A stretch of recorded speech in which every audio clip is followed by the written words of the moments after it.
creaking coffin lids, a foggy graveyard, empty of all but crooked headstones and a lone figure walking by candlelight. This image is a Halloween staple that induces dread even today, but the events that inspired these scenes took place over 200 years ago. In 2024, body donation is commonplace, but the thought of your dead, naked body being flayed on a table was not as well received in the 1700s. Today, we're talking body snatchers, the corpses that became their trade, and the images that we just can't shake from our collective consciousness. That's what you're in for today on Impolite Society.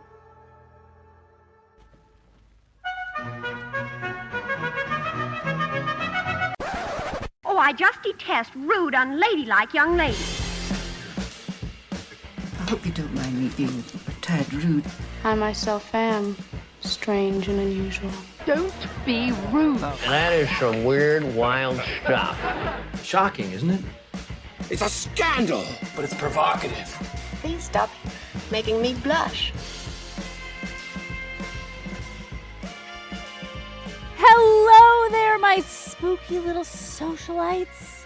Welcome, welcome, welcome. This is Impolite Society, the podcast that explores the weird, the taboo, and the macabre topics you are not allowed to talk about in Polite Society.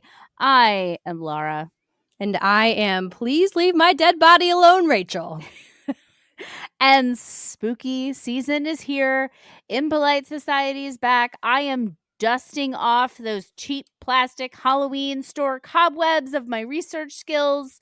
And there really is nothing like that scene that I described at the top. That scene that gets my Halloween spirit churning.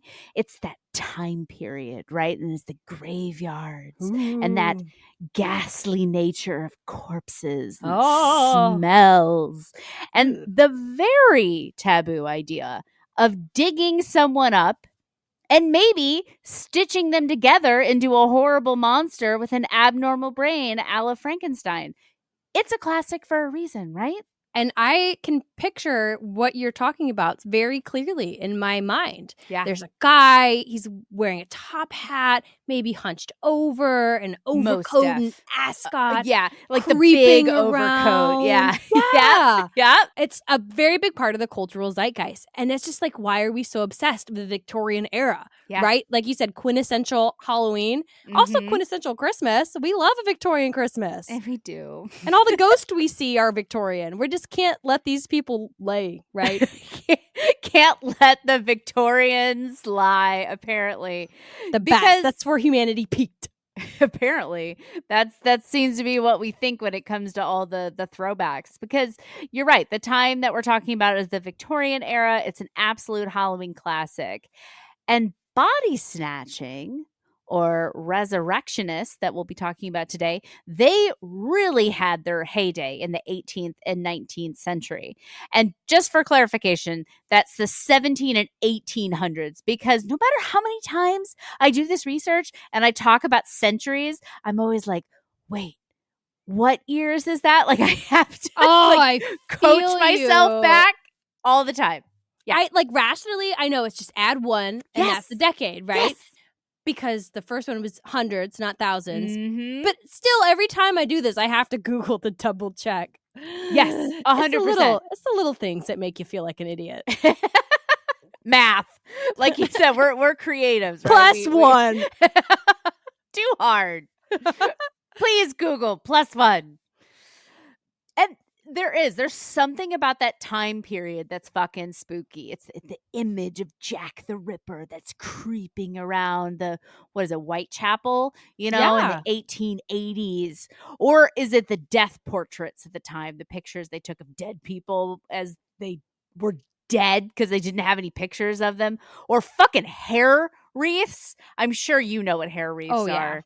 Yeah. They were spooky people, those Victorians. Yes. Edwardians, whatever age that was. Yeah. All of those creepy and weird things, they deserve their own episodes.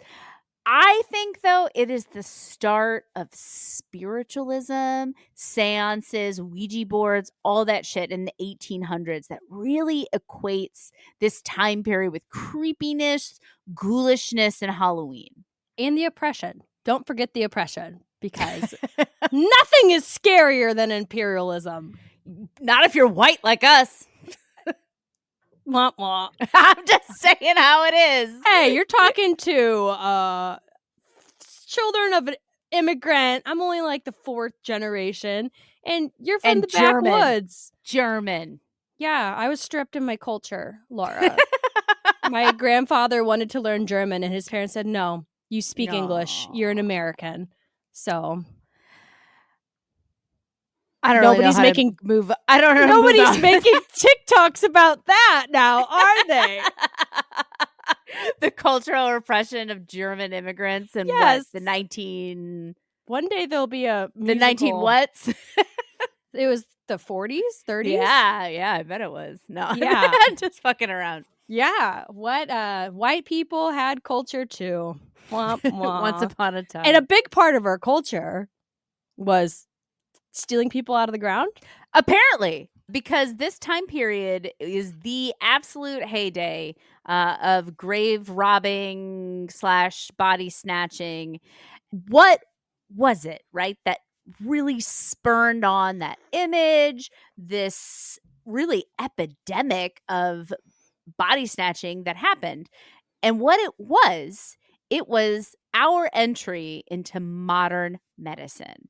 So anatomy started to get a lot of attention in the Renaissance, a good while before the 1700s. The Renaissance, I think, is like 1500s? 1500s, yeah, like all the way my up. Tudor knowledge is There coming you go. in. Mhm, Clutch. mhm. The Renaissance. Maybe it helps you spell it because I can never spell it. No. It's anything that's vaguely French. Artists of this time, they were using the human body as an inspiration for beauty and art. We all know it, right? You've seen like pictures of the Sistine Chapel. It's just a lot of nudity and muscles, right? Hell yeah. Mm-hmm. Michelangelo, the Statue of David, literally anything by Da Vinci. And those two, my favorite masters, they were really interested in the human body because if you think about it, it would be helpful in creating these super realistic, beautiful works of art. It would be useful to understand what is going on underneath the skin. You can paint it better, you can sculpt it better if you understand the underlying structures. So both Da Vinci and Michelangelo, they regularly attended dissections that were done by their medical buddies in the 1500s. But it was Da Vinci that was truly known for this. He would bring bodies back to his studio for dissection and also for modeling. And I would just like to say, draw my corpse like one of your French girls, Leonardo. Oh gosh. It's like those dead bodies were those OG little wooden puppet dudes that you buy at the IKEA for modeling that I feel that every hipster in college had to make themselves look cool and artsy. Yeah, the ones that have like the lumpy arms and that kind of thing. That's exactly it. Why mess around with the little wooden puppet when you can get the real deal? Yeah. Just some poor executed convict. Well, this was before that. Okay, so according to some and some textbooks, the 1500s, that was the century of anatomy. And doctors, they made a lot of discoveries. And the public, they were actually interested. And there were public dissections that people would pay money to attend. Public dissections. Crowded ones. I read that in some parts of Italy, people were wearing carnival masks like it was a party. People were selling tickets. This blew my mind. I see when I read that, I was like, that makes perfect sense to me. Why? I don't know. It's like something about it is dirty and secret, right? Yeah. There's a naked body and they're doing something very intimate with it. They're dissecting it. They're splaying it open. It's gory. It's definitely not something that you would want people knowing about you in polite company. So I guess the idea of the masquerade makes it like dark and edgy and underground. Yeah, definitely taboo. I mean, the thing in and of itself is taboo, and then even you being there is taboo. Yeah. Right? Yeah. The Britsies always like to bump elbows with what's going on the edge, the fringes. Makes them feel cool. Because this was like blowing my mind, I was like, why? Because that's who I am. I always want to know why. But nothing really satisfied me. There were a couple of different theories presented, but the general impression I got were two things. One, people are weird and gross and into the taboo and the things you're not allowed to talk about. And executions, apparently, we're not cutting it anymore. The Italians were real big on executions and torture. And two, there was another aspect to it, which was science and God. So the scientific method was something that people were starting to hear about. You read articles about it in magazines, and leaps and bounds were being made in medicine. Learning about your own body kind of seemed like something normies could be a part of, right? They could kind of understand a little bit of what was going on. And there seemed to be another part of this idea that to better understand God and divinity, you needed to understand yourself and the world around you. So that kind of spurned some scientific interest. That is definitely a perspective that I can get behind because that's kind of how I live my life. I don't know how that standed the test of time. I feel like we've kind of like buried that part, but I like the onus of that thought. Yeah, it's very pure in intention, but I think that the more people learn, then they technically deviate a little bit more from religion. Isn't that kind of what we find? You want to keep the masses stupid. Like they didn't in England at the same time, Tudor knowledge coming out. They didn't even want the general public reading the Bible, right? Because then they could start getting their own ideas and not just what you told them. That's depressing. Yeah, reading the Bible is always depressing. We're going to hell. Yeah, I mean, knowledge is power, right? So if you want to keep people down, you don't give them any knowledge. But this is an example of people being like, no, I want to know, right? They're trying to rise themselves up. And they say that people in this time actually knew more about how their body worked than people do now in the 1500s. And I genuinely believe that. I mean, you can go to Instagram and find these fucking fitness influencers that will try to tell you about target fat burn and just literally open it and look at any fitness nonsense person. They will tell you the stupidest shit, like eating dirt has minerals that you need and detoxing and all this different kind of stuff. Like, people are just making shit up 24/7.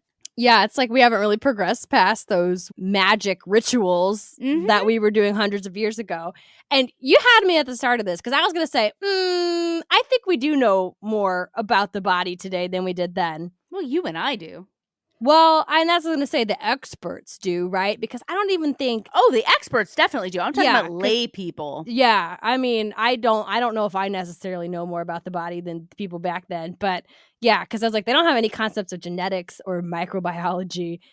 But maybe, yeah, the lay person, we're drowning in the torrential downpour of info. So it's easy for things to get mixed up. And we have that magic and rituals, the religion of health and wellness that we all subscribe to.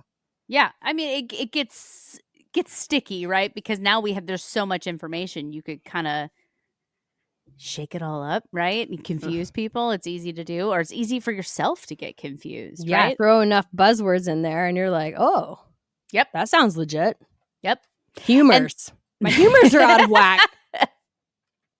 I wouldn't be surprised to see it come back on Instagram. I need more mucus or less mucus. I don't remember. More bile. Too much bile. Let's start it. Maybe that's how we become famous, become internet famous. And then once we have a cult of people balancing their humors, we'll say, by the way, listen to our podcast, Impolite Society. That's the best way to balance your humors. One of us has to be super fucking fit. Like, so many visible abs. We'll just let AI do that for us. Good call.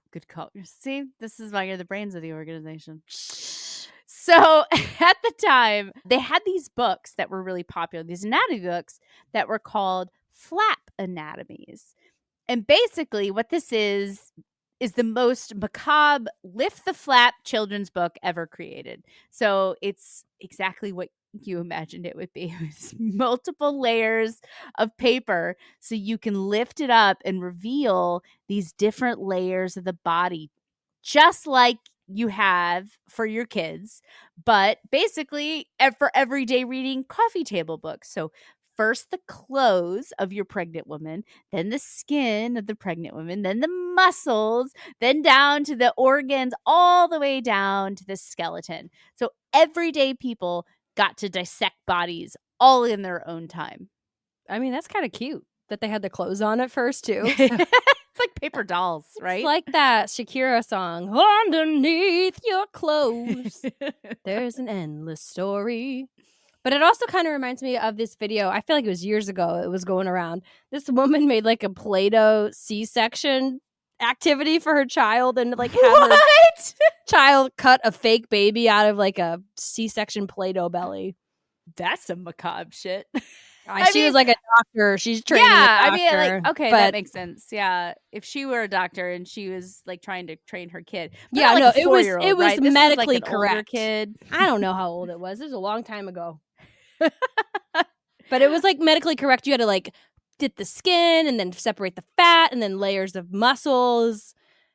She was like, this is what I went through to get you into this world. So like maybe think about that before you start mouthing off, kid. I love it. So for all these public dissections and the models, right? So they had to learn from somewhere. Where did the models for these flap anatomies come from in the 15 and 1600s? Well, it was people that nobody wanted, nobody cared for, homeless people back in the day that don't have any family, don't have anyone around to care for them. And it was under the cover of darkness because it was illegal to dissect anybody ever. The belief in the literal resurrection after death, once Jesus came back, the resurrection was literal and that belief was high.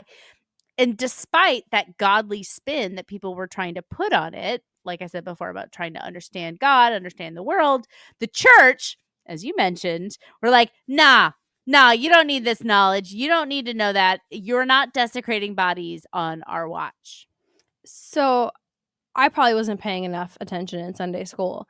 They thought that bodies were going to come out of the earth again and be reanimated. Yeah, absolutely. Like that was, I don't know what the status of cremation is now in the Catholic Church, but I know for a long time that it was, don't do it.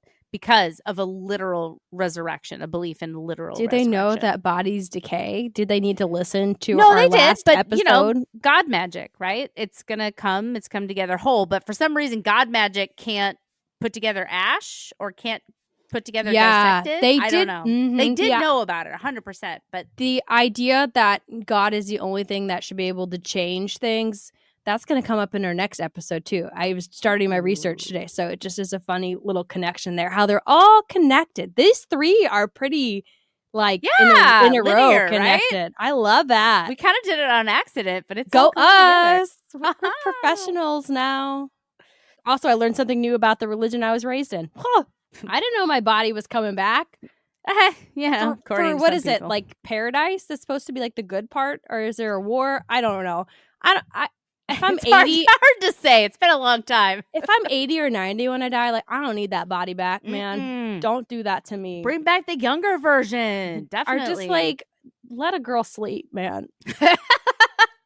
Or just exist all floaty, right? Wouldn't that be better? Just make me like a horse, like a super buff horse. Horse girl with comes wings. Back.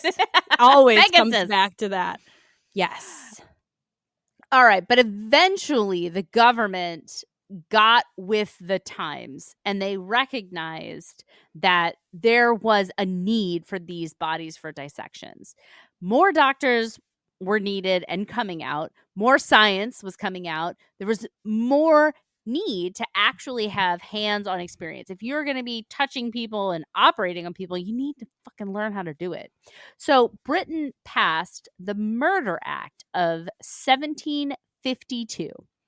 Many other Western countries quickly followed suit with their very own, very similar laws. And the Murder Act said that murderers' bodies were not to be buried. Oh, no. Oh, no. Let's do some crime prevention here. And we are going to tell people that they will be strung up and displayed if they're executed for murder, or they're going to be given to medical professionals to have their public and private dissections that people are buying fucking tickets to. So doctors got some bodies, and some people were afraid of it. Win-win. You know, I'm curious to see how that actually impacted the numbers, because my personal suspicion is that maybe it would have gone up, because all of a sudden Joe needs a cadaver who's studying medicine at the Royal Academy is going around accusing everybody of being a murderer. Man, he's like, I saw that guy kill a man yesterday. I saw that one kill 2 people this morning. Like, get him on my table now. Get him on the slab. I mean, I don't know if this actually deterred murder. They say about like crime deterrent. I don't know that actually did that. Probably not. But maybe because eventually executions were down pretty much everywhere. And that's probably, in my opinion, because humans actually got a little bit more humanity in them when the Industrial Revolution comes along. Not everyone is fighting to live every single minute of every single day. Gives you a little bit more grace, a little bit more ability to rationalize. There's a little bit stability, more stability. Yeah. Exactly. Or they're just too tired. They're working 75, 80-hour weeks, 100-hour weeks. But better than struggling to survive every single second, right? Like when you have like structure, right? You know what to expect. It gives you a little bit more time, and not, in my opinion, a little bit more grace. But that's a digression here. Executions were down across the globe, but medical school enrollment was up, because the medical field absolutely exploded in the late 1700s and the early 1800s. Doctors, surgeons, they are needing bodies to study and practice on. There is not refrigeration or embalming, at least not on a mass scale, to keep bodies fresh. They need a constant supply.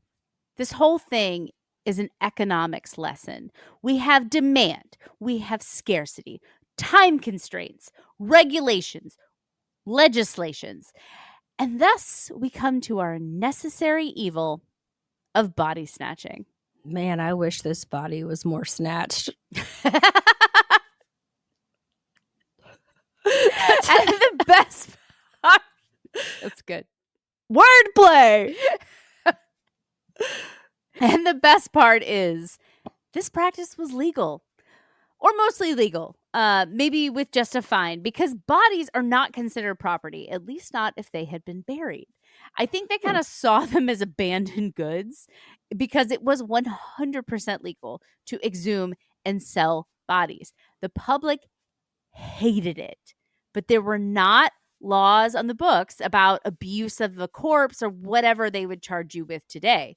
Stealing items from graves was illegal. So jewels, even clothes, shoes, all that different kind of stuff, that's grave robbing, and that is illegal. And in some places, the actual dissection of the body was illegal, but taking them bodies and selling them was a loophole. Yeah, because you know what those police officers and lawyers needed? Good doctors to fix them and keep them alive and waking up every morning to collect their paychecks. So we have a bunch of lucrative, in-demand goods that are lying underground, getting less and less valuable by the minute. And the only real constraint to this trade is a societal view of, quote, decency. I mean, come on, son, we're getting on our body digging clothes. We can work around that easy. Yeah. And from the doctor's point of view, what is one desecrated corpse when you can save so many lives with the knowledge that you've gained, right? Thus, the resurrectionists were born and business was booming. And I've always liked that term as opposed to body snatcher, right? It just sounds like a necromancer or some shit. Yeah, like, I definitely, when you resurrectionist. told me you were doing Resurrectionist, I thought it was going to be, like you said, some kind of like reviving spirits or something. Nope.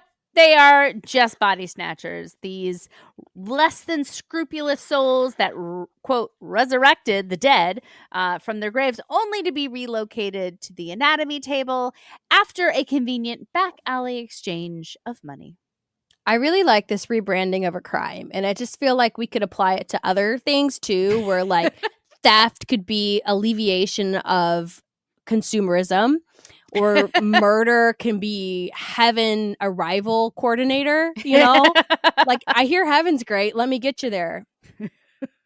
Those are kind of the rosy... It doesn't put a different shine on it, doesn't it? Yeah. Resurrectionist.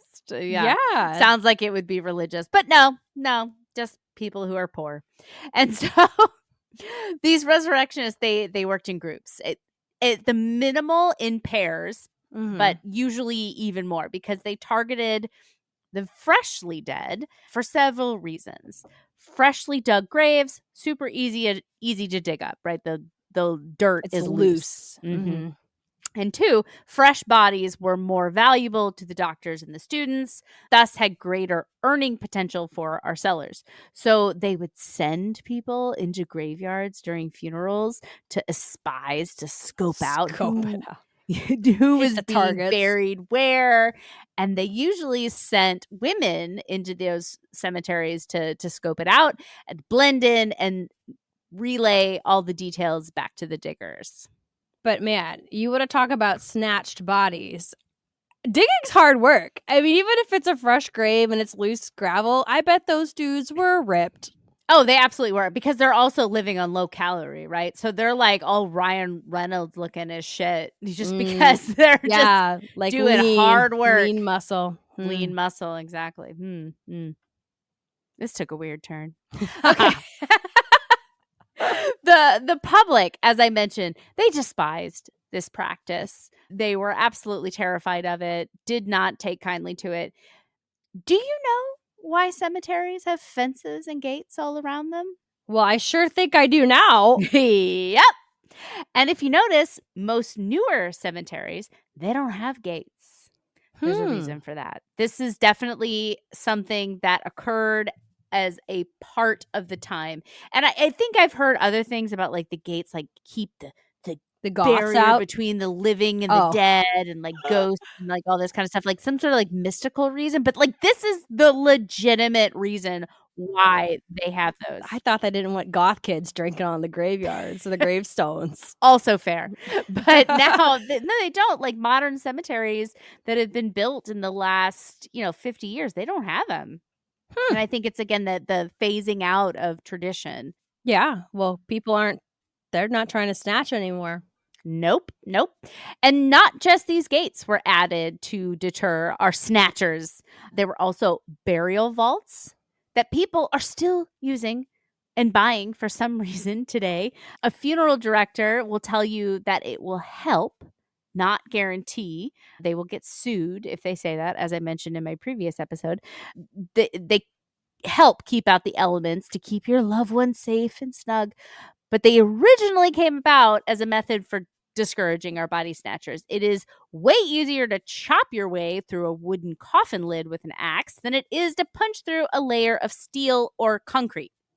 And you know what? I saw one of these cruising down King's Highway one day on my way to work, and I added a picture of it to I see it. The notes. That's definitely a burial vault. I wonder who I mean, I don't know what else it would be. No. You recognize the brand, the company? No, I do not. Nah. That looks like just a hauling company, but somebody got suckered into buying one. Oh, a lot of people do. A lot of people wild. Do. Other products that were being made, there was also the Mort safe, which is this medieval torture-looking device that is basically a coffin cage. And these were especially popular in Scotland because Edinburgh had the most prestigious medical school in the world at this time. The University of Edinburgh Medical School. Very original name.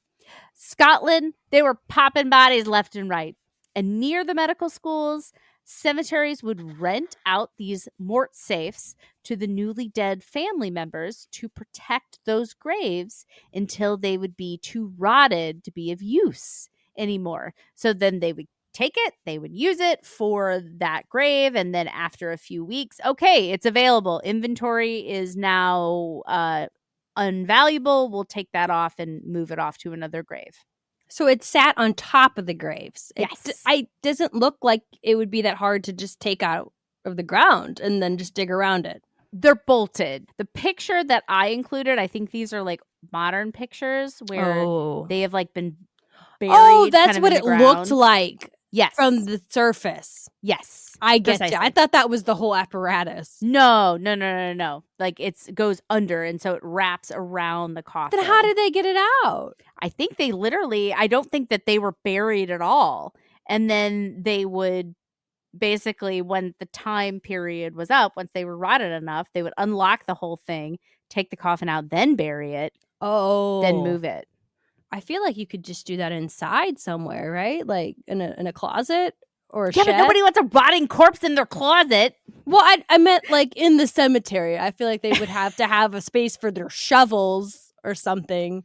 If you're but you got keeping too them many above of 'em, ground, You need several of them. You need space. build a bigger closet. I guess you can break into a closet pretty easy. The flaws are becoming evident in my plan. And there were a lot of other apparatus. There were iron coffins. I feel like I've seen them in some sort of movie or something, but they're not made of wood. You know, they're iron, and you like the sides, close them up. That was another deterrent. Or large, heavy slabs of stone, concrete that were placed over the grave top to, again, just make it really fucking hard to move and dig up. And I think it's one of these situations, it doesn't necessarily have to be impenetrable. You just had to make your dead loved one more trouble than they were worth versus the guy that was buried next to him. It's a crime of opportunity. And speaking of the poor, resurrectionists, they loved the potter's field. They loved mass graves for the poor, easy pickings when no one can afford to bury you in your own grave, let alone afford any of these fancy contraptions. Man, ain't no rest for the wicked. Even in death, bodies are commodified. How can you produce value? Yeah, I mean, throwback to human bone market, right? Like all this kind of shit. It's a trade for a reason. Yep. And the rich could not only afford all these fancy contraptions, they could also afford watchmen or a cemetery that employed a watchman for the graves. So that old-timey image, of the graveyard night watchman with the lantern. Yep, that is absolutely not only the body snatcher that's going through the grave, but the watchman, that is also Who's from after grave him. robbers and body snatchers. And some of these people, the families, to save money, they would keep watch themselves as kind of a vigil self-service watchman. Seems like the simplest option. Yeah, but I mean, this is a time when money is scarce. You have to work really hard for your money. There might be an expectation of a routine and how things are supposed to go, but you're really working really hard. So every hour that you take that you're not working or you're not sleeping is essentially food being taken out of your mouth. And that's a really hard choice to make. And then I guess what was the hang up? Again, it's just that they didn't want their loved one to be. This is more of like a yuck factor. It's not the religion playing as much. I think it's a little bit of both. It's the yuck factor. There's also the religion, because Catholics are still telling people, and probably, I don't know about Church of England. A lot of the history I'm focusing on here is in the England and the UK. I don't know what the Church of England had to say about it, but it's a little bit of both. So it's like old timey taboos as well as the general yuck factor. Another low tech option available was the coffin collar. So picture a horseshoe-shaped iron band that would go on around your neck, and the ends of the horseshoe were bolted into the floor of the coffin. You kind of picture what I'm thinking? Yeah. Yeah. So It's like I saw it. Just bolting you down by your neck. Yeah. Uh-huh. Yeah. And I saw it and at first thought, I mean, you could cut off the head, right? You could get around that real easy. But Yeah. I was guessing that anatomists probably paid bottom dollar for headless corpses. So maybe it really did discourage resurrectionists. Who knows? Ooh, that actually gives me an idea, though, right? If I was alive at the time, I'd have Rachel's discount uninternment prevention, right? And that is just where we pre-chop up your loved one. So there's nothing left for the resurrectionists to dissect, right? Like you said, they don't want damaged goods. But then I think you're violating the religious taboos, though. So they don't want that either. Your business model is crumbling right before our eyes. But our slogan is killer. Rachel's discount uninternment prevention services. Let your loved one rest in pieces. I like it. So this was a very real concern to people. And going with my economics lesson, the market economy really stepped up to meet the demands of their customers. They had new innovations for grave safety, offering new products and services. But things went a step further because why wait for a dead body that's unattended when you can just make one? Murder. The obvious conclusion to this and many of life's other problems. To a lot of people, apparently. Yeah. And this probably happened more than history can properly account for. And there are several cases and stories of it. But the most famous case was the 1828 murderers, William Burke and William Hare, that were located in, you guessed it, Scotland, the hotbed of body snatching. They killed 16 of their lodgers, which was a lot to me. That's a high number. Right? I was like, 1, 2, 3. Nope, 16. Most likely by smothering them, best as they can tell with the medical knowledge back then. And they sold them to a local anatomist for about 10 pounds each, which, according to some online calculator I found relative to the time, was about 1,000 pounds in today's dollars, or about 1,300 US. So $16,000. Wow. Yeah. It's like, yeah. 20. I mean, I don't see murdering people. I'm not saying I can justify murdering people, but it does not really seem like poor, it's worth the risk. Right? I guess, yeah, maybe. They probably lived really high on the hog there. They did, yeah. It's a good business model, too, with the smothering, right? You're not doing damage. You're keeping the physical specimen together. Because I imagine those carcasses you haul from the paupers' graves were experienced some trauma in their lives. Somebody who's all ground up by the big mechanisms that they're working on. That's not going to be super helpful. Yeah, or just like, general disease. So their whole like livers are trashed or kidneys are trashed or all missing kinds body of parts, legs, fingers. Yeah. And so this pair, the Burke and Hare murders, William Hare decided to go state's evidence on his partner, and he was spared execution, eventually released. But William Burke, he hung in a public execution where, by many accounts, there were more than 20,000 people in attendance. Like I said, people really fucking hated this practice. So like anybody who, people loved public executions anyway, right? And this is like the person you can kind of like put all your ire on. Very popular. And there were also some very macabre souvenirs created from his execution as well. Supposedly, I couldn't find anything 100% certain on this, but they say that there's a book that was made from his skin and a letter penned in his blood. They really need some more sunshine on that island. They got to get that vitamin D, man. And ironically, true to the regulations of the time and the place, Burke was a murderer, and he was dissected after his execution. And his skeleton is still on display in the Edinburgh Medical School. You live by the dissection, you die by the dissection. Man, that's circle of life. What goes around comes around. It does seem kind of like a cosmic retribution, right? Poetic justice. Uh-huh.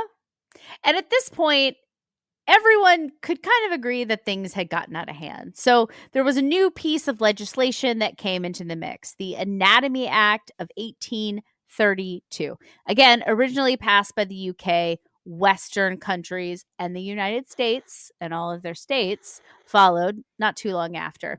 And this act basically said, I'm paraphrasing, okay, doctors, you can have more bodies than executed murderers because clearly you feel you need them since we are sending out ghouls to steal bodies. You're panicking the entire public and they're fucking murdering people. Okay.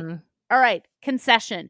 You can also have unclaimed bodies.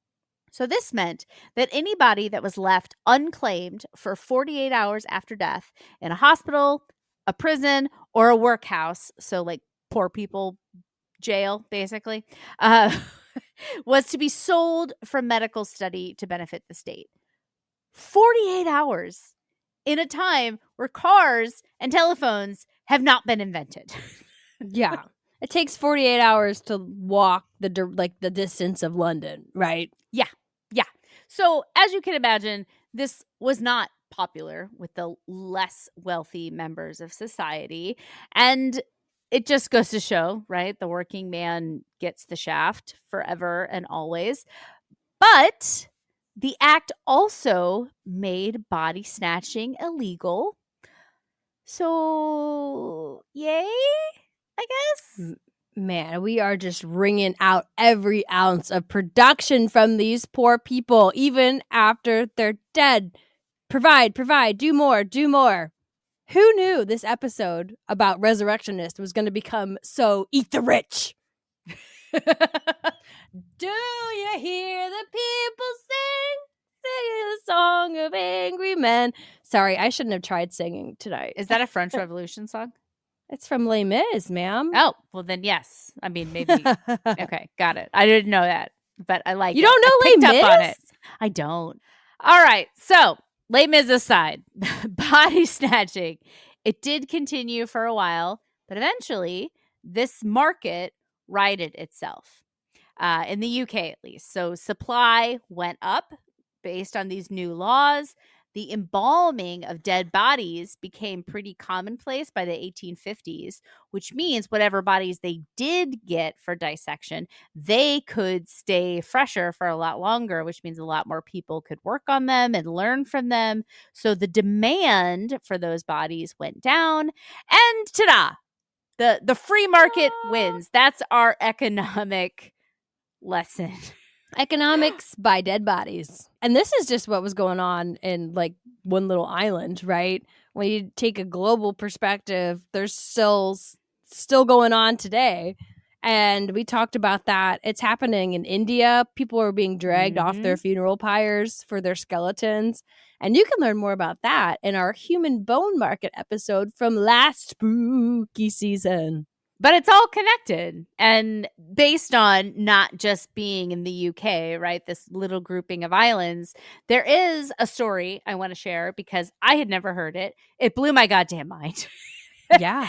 In 1878, John Scott Harrison, son of U.S. President William Henry Harrison and the father of U.S. President Benjamin Harrison, he was the only man in U.S. history to have been both son and father of U.S. presidents. Also kind of a weird middle place. You're like, I come from greatness. I made greatness. I'm all right. I was like, anyway. I just wanted to sit this one out. Skip a generation. Yeah. He was resurrected, body snatched. I don't know what you would even say. I guess just straight up stolen. His body was stolen from his grave, as far as they can tell, on the day that he was buried. They found him in an Ohio medical school, which was several states away, hanging from the fucking ceiling while they drained the blood out of him. What the fuck? So maybe That's the intense. rich, It was. I was like, what? As I read this. And just me, as a 20th, 21st century person. We got to check the Google. We got to Google the math on that one. What century I was is it? shocked by that. Can you imagine in 1878 reading that in your local paper? So maybe the rich aren't so protected after all. We're all equal in death in some ways. But his case was what led Ohio to pass its own version of the Anatomy Act in 1881. All I can say is that never would have happened if you were the president. Maybe you should have thought about that, doing something more with your life. It's America. Come on. We love political family dynasties here. That's why we rebelled from royalty. Question mark. Kennedy, right? 2024. Anyway. Yeah. Oh, Jesus. I forgot about him because I don't think he's a serious person. So that's it. That's the story of how body snatching became this cultural touch point that everyone knows but doesn't know that they know.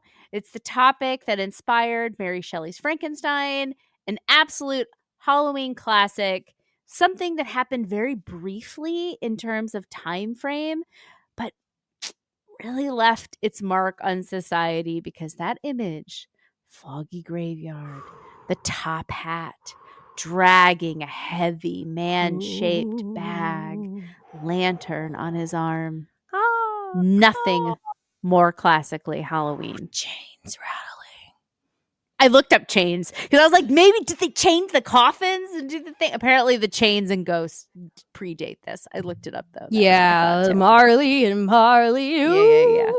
I'm sure it's tied in there somewhere. Somebody wrapped chains around a coffin to protect them from or body at least snatchers. To keep them from coming back, right? Ooh. Because this the is seances and the Ouija board, the spookiest of seasons.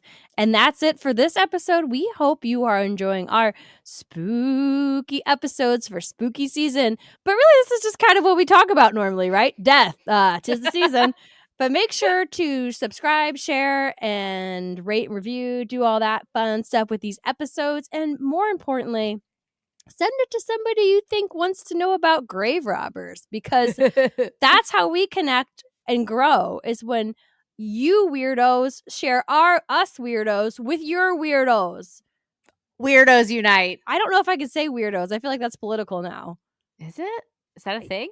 Yeah. It's like they're trying to call Trump a weirdo. So I don't want to be associated with Trump. You can't take weirdos.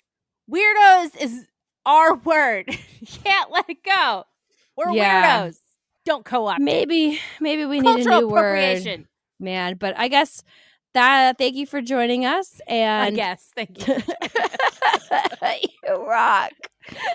Stay spooky this season, and always remember, never forget to stay curious and keep marching to the beat of your own drum. I finally got the tune, like after what? Bum bum. Yeah. Yeah. Bum bum. Oh wait, this means we've been back a year? I don't remember how many times we've left and come back. Too many. This might be the longest stretch. Well, I don't think it is. I think we did. It's definitely the best content, I think. I think so. 100%. I think we're getting the hang of it. Boom, boom.